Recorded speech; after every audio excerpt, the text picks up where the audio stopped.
Ay, este café sí está amargo. Dame echar un chin de azúcar.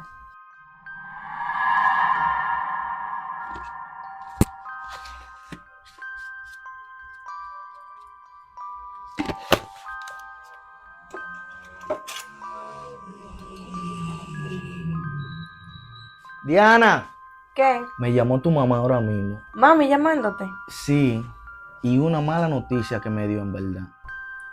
Me dijo que la amiga tuya, Nicole, acaba de fallecer en un accidente. Mira, muchacho, con eso no se relaja. ¿Tú no estás viendo a Nicole ahí? Mírala ahí, a dónde ella está. Yo no estoy viendo a nadie. Pero ella estaba ahí ahora mismito. Pero ¿y cómo tú vas a relajar con una vaina así? Pero tú no ves que nosotros no estamos bebiendo el café ahora mismito. Mira el café ahí. ¿Cómo así? Pero ella bebió café.